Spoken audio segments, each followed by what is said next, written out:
بسم اللہ الرحمن الرحیم۔ السلام علیکم، میں ہوں محمد عثمان اور آپ دیکھ رہے ہیں پروگرام حرف راز اور یہ مقبول جان کے ساتھ۔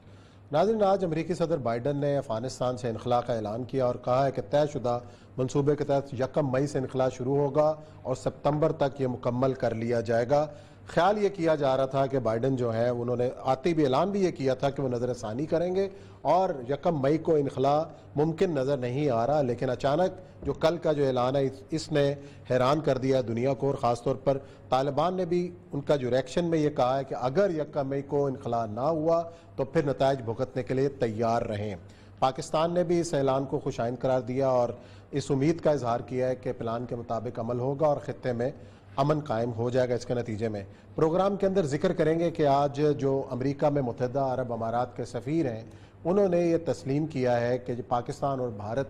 کے درمیان جو صلح کی حالیہ کوشش ہوئی وہ ان کے توسط سے ہوئی اور ان کے کہنے کے اوپر یو ای کے اندر یہ ملاقات ہوئی، جس کے بعد سیز فائر لائن پر جنگ بندی اور اس کے بعد جو مذاکرات کی جو بات ہوئی اس کا آغاز ہوا۔ اور ساتھ ہی پروگرام کے اندر ایک انتہائی اہم ایشو UNDP کی حالیہ رپورٹ سامنے آئی ہے جس میں یہ کہا گیا ہے کہ تمام تر وسائل جو ہے پاکستان میں اشرافیہ استعمال کر رہی ہے اور تمام بینیفٹ اس کو مل رہے ہیں۔ کس طرح، کیوں ایسا ہو رہا ہے، اس کا بھی جائزہ لیں گے پروگرام کے اندر۔ پہلے موضوع کا آغاز کرتے ہیں۔ اوریہ صاحب، ہم اپنے پروگرامات میں کہتے رہے کہ جو اناؤنسمنٹ ٹرمپ کر چکا اور جس طریقے سے بولڈ ڈیسیژن اس نے لیے اور بائیڈن نے آتے ہی جو اناؤنس کیا تھا کہ جی وہ نظر ثانی کریں گے، اچانک یہ ایک یو ٹرن جو مارا ہے بائیڈن صاحب نے، یہ کیا ہے؟ اس کی اوپننگ سٹیٹمنٹ کی ہیڈ لائن بڑے مزدار ہے۔ انہوں نے کہا کہ ٹرمپ نے وعدہ کیا تھا کہ ہم 1 مئی کو وڈرا کر چلے جائیں گے۔ President Donald Trump has a set withdrawal deadline for May 1, but he was known for announcing and reversing a number of significant foreign policy things. انہوں نے کہا جی وہ تو وہ کرتا تھا یو ٹرن، ہم یو ٹرن نہیں لیں گے، ہم نہیں لیں گے۔ تو یہ پہلے تو اس نے پیچھے والوں کو نہ کہا ہے کہ ٹرمپ نے وعدے کا پکا نہیں تھا۔ انہوں نے ایک اسیسمنٹ کی ہے بائیڈن نے آ کے کہ ہم اگر کچھ دیر رکھتے ہیں ٹرپس کو وہاں پر تو اس کا کیا فائدہ ہے اور افغان حکومت کو کتنی دیر تک سٹیبلائز کر سکتے ہیں، اور طالبان، اور جب آہستہ آہستہ ہم نکلنے شروع ہوں گے تو طالبان کے حملوں کو، فورس کو، یہ جب گورنمنٹ ہے کتنی دیر تک روک سکتی ہے۔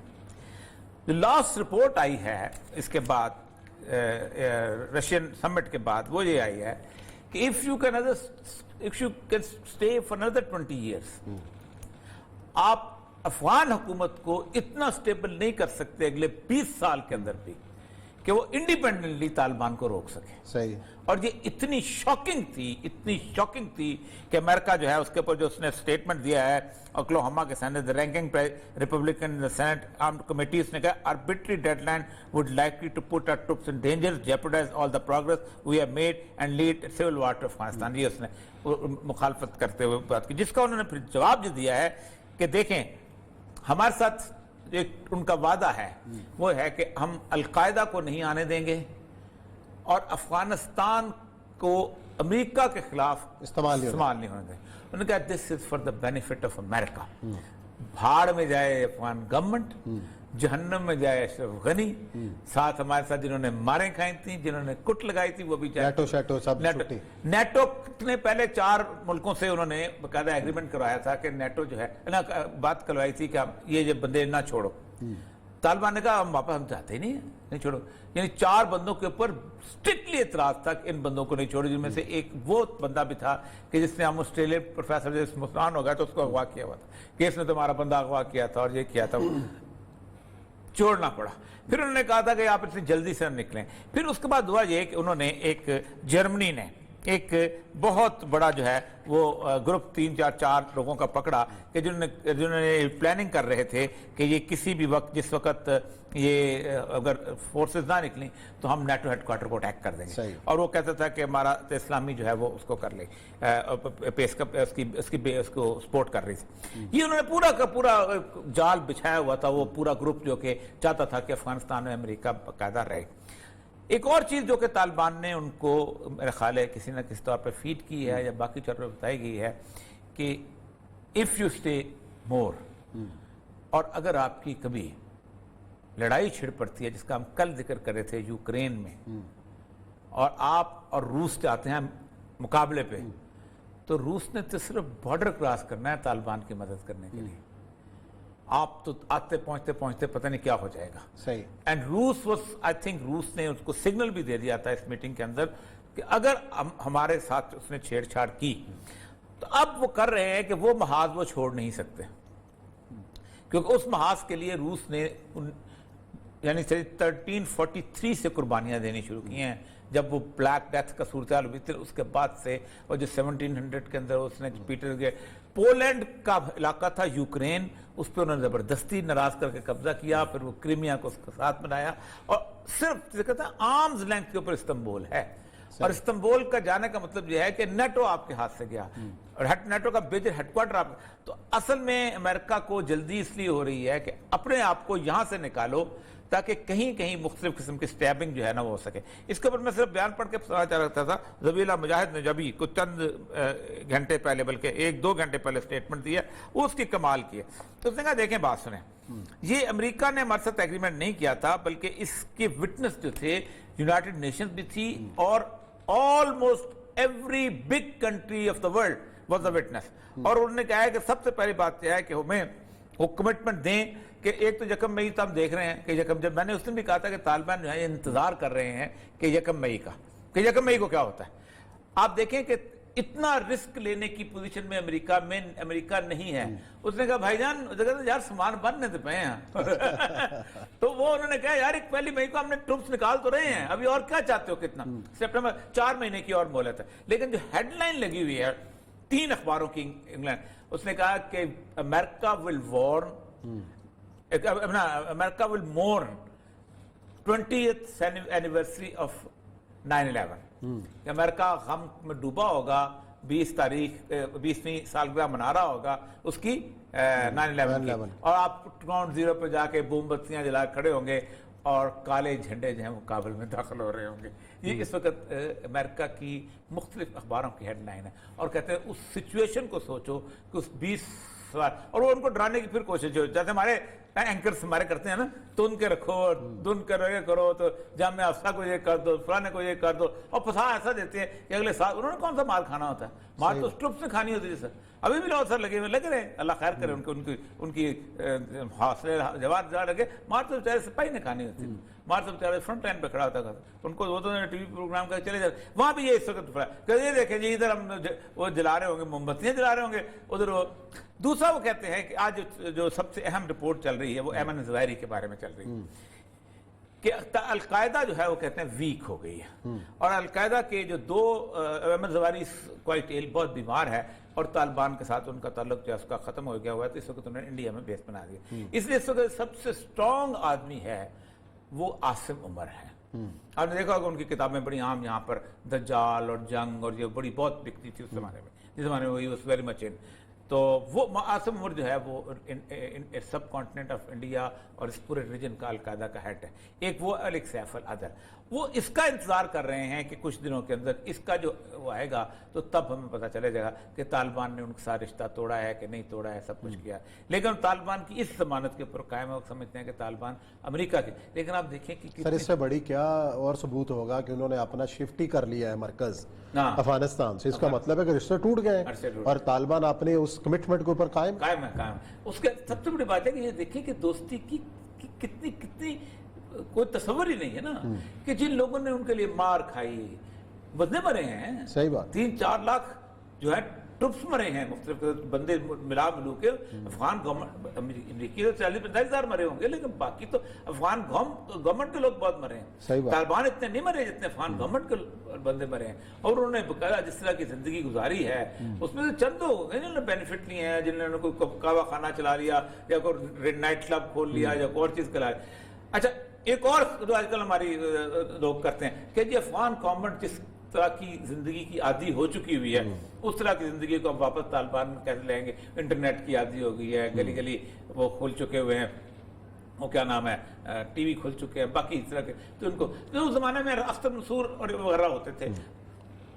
تو بات ہوتی تھی، وہ طالبان سمجھتے تھے کہ ہماری جو بات ہے نا وہ یہ ہے کہ ہمیں بھی مشکل آئے گی کہ جن کو اس طرح کے زبردست قسم کے لائف سٹائل کی عادت ہو جائے تو ان کو ہم پگڑیاں پہنائیں یا برقعے پہنائیں. تو یہ لیکن لیٹر آن جب انہوں نے اسیسمنٹ کی ہے، آپ کو یاد ہوگا کہ عید کے اوپر طالبان کو نے سیز فائر کیا تھا، اور طالبان جو تھے یہ بازاروں میں موٹر سائیکلوں پہ نکلے تھے، صحیح ہے، اب پوری دنیا میں خبریں لگی تھی کہ عام لوگ کھڑے ہو کے، عورتیں کھڑے ہو کے طالبان کمانڈوز کے ساتھ جو تھی وہ سیلفیاں بنا رہی تھی، تو وچ مینز کہ طالبان کا دور انہیں پیس کے طور پہ یاد آتا ہے۔ وہ کہتے یہ ہیں کہ ہم برقعے پہنتی تھیں لیکن امن سے تھیں، سکون سے تھیں، ڈاکہ نہیں تھا، لوٹ مار نہیں تھی، گند نہیں تھی، رزق صحیح طرح ملتا تھا، سب کچھ ٹھیک چیز تھا، کوئی اور مسائل نہیں تھے، امن تھا، اور زندگی میں وہ کہتے ہیں امن ہو تو باقی ہر چیز آ جاتی ہے، رات کی نیند پرسکون سب کچھ آ جاتا ہے۔ سیلف اس سے ان کو اندازہ ہوا، وہ کہتے ہیں کہ ہمیں پتہ ہے کہ جس طرح کا کوڈ آف لائف ہم نافذ کریں گے یہ لوگ اس طرح کا کوڈ آف لائف وہ کریں۔ کچھ ہوتے ہیں جو اس طرح کے ہوتے ہیں، وہ کابل کی نسلیں جو تھیں وہ پہلے بھی تھیں، کوئی پاکستان آ گیا تھا وہ یہاں آ کے رہنا شروع کر گیا، یہاں شادیاں کر لیں، جو افورڈ کرتا کوئی ملک ایران چھوڑ کے چلا باہر گیا چلا وہاں گیا، شادیاں کر لیں، جو افورڈ کر وہ چلے گئے باہر۔ جیسے ایران میں بہائی جو تھے، جب وہ بہائی نکلے، آپ دیکھیں ایرانی آپ کو ایک پوری کلاس ملتی ہے، جرمنی میں بہت زیادہ ہیں ایرانی، یو اے ای میں بہت ایرانی زیادہ ہیں،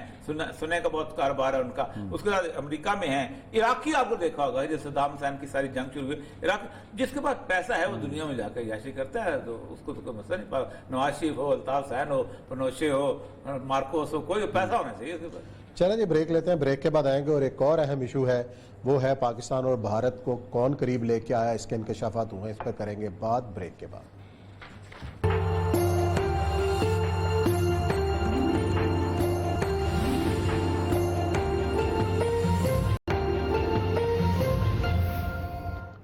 جی ناظرین، بریک کے بعد آپ کو خوش آمدید کہتے ہیں۔ متحدہ عرب امارات نے پاکستان اور بھارت کے درمیان جو کشیدگی تھی اس میں ثالثی کا اعتراف کیا اور کہا ہے کہ اس کشیدگی میں خاتمے میں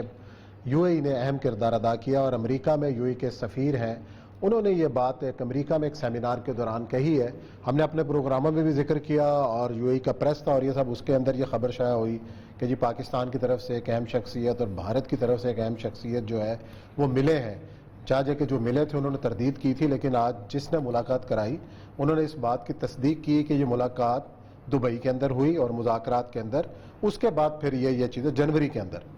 تو بہرحال ایک بڑی پیش رفت ہے کہ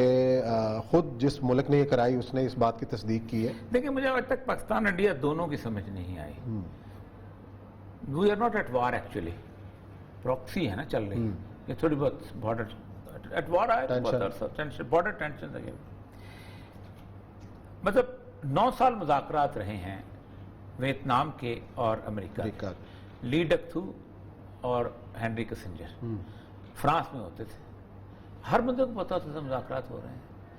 ہر بندے کو پتا ہوتا تھا مسئلہ، جنگ بھی چل رہی ہوتی تھی، بندے بھی مر رہے ہوتے، امریکن اپنی لاشیں بھی اٹھا رہے ہوتے تھے، وہ بھی اپنی لاشیں دفن کر رہے، ان کو پتا پہنچے، دنیا ان کے لوگوں کو بھی پتا تھا، ہمارے ان کے امریکیوں کو بھی پتا تھا کہ ہمارے جانے جا رہی ہیں، ان کو پتا تھا ہمارے جا رہے ہیں، سارا کچھ ہے۔ طالبان ہیں 2014 سے چل رہی ہیں، وہ قطر میں بیٹھے ہوئے ہیں، امریکہ کی جنگ بھی ہو رہی ہے، مذاکرات بھی چل رہے ہیں، ایک ایک لمحے کا بتایا کہ کہاں سے کیا ہو رہا ہے، کہاں سے کیا ہو رہا ہے، بھائی خدا کا بندو دنیا کو بتا دو، کل کو جو یو اے والا بتاتا ہے، کوئی اور بتاتا ہے، تو کیوں یہ پبلک جو ہے وہ آپ پہ ٹرسٹ کرتی ہے، وہ کم از کم اس کو یہ ٹرسٹ دے دو کہ ہم آپ کا مفاد بیچیں گے نہیں۔ صحیح بات۔ نہ انڈیا کو ٹرسٹ کر دیتے ہیں ان کو، وہ بھی کہتے ہیں ہم تو ملتے ہی نہیں، ہم تو دشمن ہیں، ہم تو یہ ہیں، اور یہ بھی ہمارے یہاں بھی بھائی کلیئرٹی ہونی چاہیے چیزوں کے اندر، یہ بہت اچھی بات ہے۔ یہ جو ایک رویہ بن گیا ہوا ہے نا، صاف چھپتے بھی نہیں، سامنے آتے بھی نہیں، خوب پردہ ہے کہ چلمن سے لگے بیٹھے، یہ غلط ہے۔ اب ہو کیا رہا ہے کہ جو بیک چینل جو ہے ڈپلومیسی، بیک سفارتی تعلقات ہیں، یہ مطلب آج سے نہیں، گزشتہ 30-35 سال سے چلے آ رہے ہیں، رائٹ فرام ایوب خان کے زمانے، جب شاستری کی مذاکرات ہوئی تھی تو آپ کو پتہ ہے کہ کس قسم کے بیک چینل جو چلے تھے، اور اس کے بعد آ کے روس سے آ کے صلح کروائی تھی، امریکہ کو غصہ بھی اسی بات کا تھا کہ تم لوگوں نے، اور ایوب خان گیا بھی اسی چکر میں تھا کہ صلح تم وہاں سے بیٹھ کے کر دیو۔ آپ اندازہ کریں کہ اس لیول کی تھی کہ مجھے وہ لکھتا ہے اپنا کیا نام ہے جو مارکر سفیر جو تھا، اپنی کتاب کے اندر لکھتا ہے، جمشید مارکر کتاب میں لکھتا ہے، پر میرے تو کوئٹہ میں سب تعلقات یہ تھے بڑا، تو لکھتا ہے کہ یہ جو پٹگورنی تھا یہ بھٹو کو سامنے لیتا تھا، یہ فیکٹس ہیں ہمارے۔ تو ایوب خان نے برا منایا، تو بحث نف تھا، تو اس نے اس کو کہا کہ یہ میرا جو وزیر خارجہ ہے، تمہارا وزیر خارجہ کو یہ لفٹ نہیں کراتا، تو اس نے کہا میں اس کو لفٹ کراؤں،